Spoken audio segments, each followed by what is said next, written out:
Good morning. I have the pleasure of introducing my dear friend C Balagopal this morning. Bala is something of a boy wonder, man wonder in Kerala. He started out as an IAS officer, and then at the age of 30 he did the unthinkable. He left his job and started a company that became one of the world's largest manufacturers of blood bag systems. 5 years ago he retired and now spends most of his time and money helping make society a better place through his foundation, the Anaha Foundation. But this morning I've asked Bala to meet with us because he has a very special vision for labor in Kerala, in India today. Bala is not afraid of being contrarian in his views, and he has some very original ideas. And I look forward to hearing what he has to say about this. Can you tell me why you think that unions have a future in our business community, and what role you want them to play? My experience is that not only were the presence of trade unions in my business not a hindrance, and try to understand what is the role of trade unions. So, not just in the in the worker, in the labor movement, but what is the role of trade unions in civil society, in democracy, etc. So, the main points which I have to make here are some commonsensical points. If the framers of the Constitution felt that enshrining the right to form a trade union is so important that it should find a place in the Constitution of the country, then how on earth can a section of society take the view that they are either anti-social or anti-national or anti-business or not good? How can that be? From a common sense perspective, how can anything which is enshrined in the Constitution not be good? So it is not as if an excess of trade unionism is supposed to be, is held to be bad by business community. Any trade unionism is considered to be bad. So I find that a real contradiction in terms, and I am not able to understand it, and I am not persuaded by whatever I have seen around me and whatever arguments are advanced. I am not persuaded that trade unions are bad for business. Well, that's a very interesting point you make, Bala. I guess the reason why people are not keen on trade unions is because there have been excesses, particularly in Kerala. But you're right, we definitely need people who understand the proper context of the trade union movement. What do you consider the next step for Kerala? I mean, we have the dangers of contract labor, gig economies and so on. There's a tendency for companies to farm off workers into independent contractors. How do we cope with all this? Praveen, I actually want to just take one step back. In the first sentence of your question, you asked, you stated that there have been cases of excess where trade unions have worked to the detriment of businesses. Have we thought about how many owners have worked to the detriments of business, to the detriment of business? Have we ever spared a thought for how much of business functioning is to the detriment of the community in which that business is located, that society in which it is supposed to contribute, and that country in which it is supposed to operate? There are so many egregious examples of very bad business behavior that we become very picky where what we consider to be poor behavior on the part of a trade union, and which means what? Which means, say, unreasonable demands being raised by the trade union movement. So let us frame the issue to understand what it is. Why is a trade union necessary is because it is an effort by the statute to enable workers to bargain collectively to overcome their individual weakness in bargaining with the owners of a business. So they are enabled by law to bargain collectively and to use legitimately certain means to improve their bargaining position, which include the right to strike, which is the right to withhold their labor, etc. All within the bounds of the law. Now, that is all that we are talking about. So, as long as that is understood by both sides, and there is a government out there which is tasked with the responsibility to maintain law and order. In fact, like somebody said, the functioning of free markets will not be possible without the institution of private property, and private property will not be safe without the government. So, those who talk about shrinking of government, would they like that they should have no government, in which case who will protect their private property? So, what I am saying is, so there is a government out there, and if the government enforces the law and sees that nobody goes beyond the bounds of the law, then you have two bargaining entities who have seated at the table and have equal position before the law. One is the representative of the workers and the other is the representative of the management. And they should be able to hammer out a solution.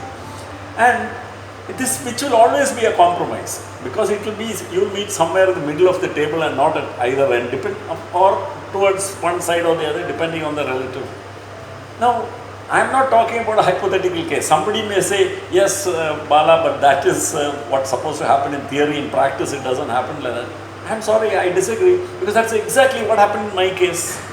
In my case, for 25 years, I negotiated with my unions, and we arrived at settlements and solutions which were based on the demand and the and the circumstances, and we were able to find without having even once to go to any action which was outside the law. There was never an instance of any strike. Of course, there were protest meetings and all that the workers held, which was their constitutional right. How could I complain about the workers, picketing in the gate and raising slogans because they were feeling agitated about something? I mean, if I could also react like that, I would have gone out there and stood in front of my gate or the factory gate and shouted what I had to shout. The point was, I thought it was all very gentlemanly. For 20 to 25 years, my worker representatives as the trade unions and we didn't agree on everything, but we ensured that not even one shift production was affected, and we were able to, we ended up with probably the best paid workers. Now, I can't say that, it's a hypothetical question. If somebody asked me, would I have paid the workers whatever I did, without the presence of the trade unions, that's a hypothetical question. I'm not very sure. But as I said, they kept me on the straight and narrow path, because otherwise I would have had to have a department who are thinking about all these things. Now, I didn't have to do that, because the moment we violated something or overlooked something, they used to raise the flag and say that this is not as per the agreement. And I say, sorry, you're right. Trade union is articulating demands and the needs and the aspirations of the workers in a way which no individual worker would be able to do. And I definitely do not belong to that paternalistic school of management which says, no, the workers are all like my children and I will take care of them, and why should they come and demand anything from me? They just have to ask and, it's given. I said, I don't have that kind of simplistic view of human nature. Where managements are concerned about middle class morality, Victorian morality was defined as lack of opportunity. So in the same way, managements where they are not checked by a strong force, which is either the law or countervailing power of trade unions, they will do things, and because if they can get away. Thank you, Bala. So, what is the tendency now for contract labor? So here is a classic instance of a grey area in the law being utilized by corporates, bypass some uncomfortable positions in the various other statutes which govern employment of labor in industrial establishments. And what is that? That if you engage a worker for full-time work in a factory establishment, that person is entitled to all the protection of the law and all the benefits of a regular worker. But since managements now would try to keep their wage costs within some internal limits, how they choose to do that is that most companies, every company you can see in this country, at least 50% of their worker cohort will be under the category of contract labor. And they will be drawing, if the differential, wage differential between the regular employee who is governed by all the statutes and the contract workers will be a factor of 4 to 5. So if the contract laborer is paid X for a full day's work, the regular employee will be getting more than 4 to 5x. Now that's for doing the same work. So that's and I don't think it is a very legitimate. I think this is an artificial position created by the fact that if government allows a few companies to get away with this, then all companies will do that. It is like Gresham's law where bad currency will drive out the good currency.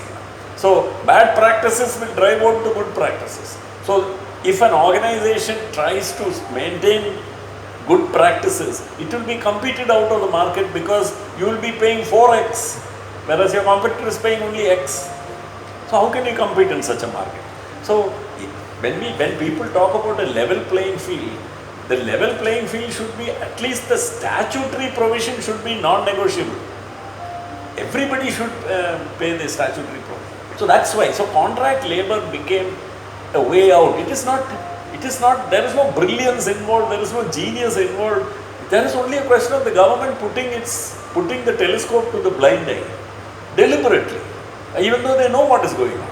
So contract labor, in my opinion, use of contract labor is actually a clear violation of the statutes, because the workers who are employed under contract labor conditions are doing exactly the same work as a regular employee. So every worker compensation is being violated in this system.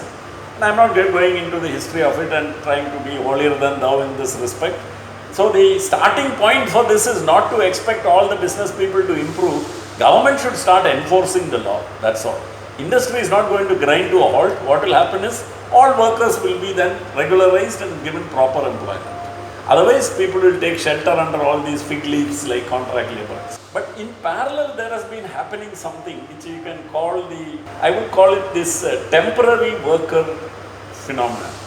And that is more to be seen in the service sector, I believe. Because in the manufacturing sector, headcount is fairly stable. In a factory, if you need 100 workers, you need 100 workers. Otherwise, you cannot deliver the output. So, and most factories are such that, say, let us assume the factory is working 3 shifts, and most well-run factories are working 3 shifts, 24/7. So, you cannot increase production by increasing the number of workers. You also have to add machines if you want to. So, you have to assume that the factory is working at full capacity.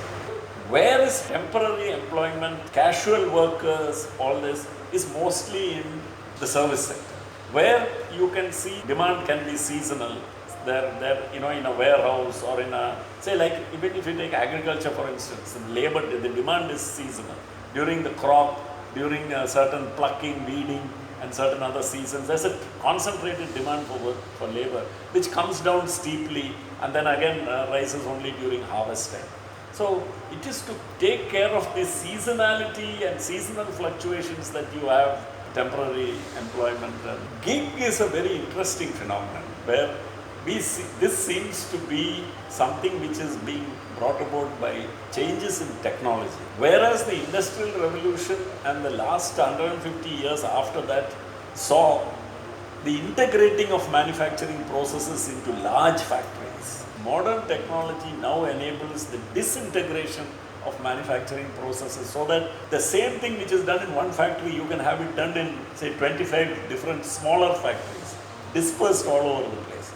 In some cases, like even garments, you can even have this whole thing done in households without having it to be done in a single factory. So whereas one model of garment industry is having a factory with 10,000 workers, the far more viable model would be to have 10,000 households making these same garments of same quality, same productivity, in fact probably even higher productivity and lower cost, but in 10,000 households without one factory and just linked by a very smoothly functioning logistics operation. So I think that's the way it's going to go. Recently I read somewhere, and we were discussing this just before this, changing that employee-employer relationship to independent agent working according to her own schedule and her own requirements. That's nice, but if it results, if the work is framed within a Uberization concept, then what effectively happens is, whether it is your desire to earn higher income which is trapping you into that form of employment, you end up working, say, 18-hour days, 16-hour days or 18-hour days without any of the social security protection which you would have got in a factory. So the social relevance of the factory and the Factories Act and the worker protection legislation was all that. It enabled a person to work, to get protection for herself and her family, to keep the wolf from the door, and in terms of protection during sickness, ill health and maternity benefits, etc. But also gave them enough leisure time to enjoy what are the fruits of your labor. If you are just laboring all the time, then when do you enjoy the fruits of your labor? So you must have weekends, you must have time with the family, time with the children, etc. Now, gig employment, when it is perverted into and it ends up in a perverse form of slavery, like what happened in the case of Uber, etc. You find people working harder than ever before with none of the social protections which they had when they were regular employees. So these kind of things are happening, and apparently people are now warning against Uberization. And I've in fact read, just yesterday I was reading, in the UK, the employees of Uber are now going to be eligible for, they will be treated as regular, not employees, those who work under the Uber arrangement will be treated as employees for the purpose of all social security benefits. So I think that's good. That was what they should have done. So that is the direction in which business seems could go. It could go. It depends on the government. I don't see that happening in the United States, because there it's a very, very different approach towards. It's a very, very capitalistic kind of model. But in Europe, they seem to be thinking about this. What you're proposing is retain the flexibility of the gig economy, let people work at home if necessary, but extend benefits to them as they work. That's right. So, because I think what I am seeing is, and what I'm learning from, say, the Kerala model of social security and citizens' rights compared to the rest of India, though we are under the same constitution, one state, Kerala, has carved out a different path for itself, has made a different path for itself. And the fundamental difference is, Kerala has pursued what I call a rights-based approach towards labor, employment and social security, whereas rights-based approach has not. So it is like a right of anybody, which is why the Kerala government, not out of their magnanimity, but because of the fact that this is the way administrations in Kerala think. When the pandemic lockdown happened and the migrants were left to fend for themselves in the rest of India, this was the only state where it was treated as the responsibility of the state to look after the migrants, to look after their health, to provide for their food, to provide for their housing, till such time as they either went back to their homes or alternative arrangements were made for them or they got another job.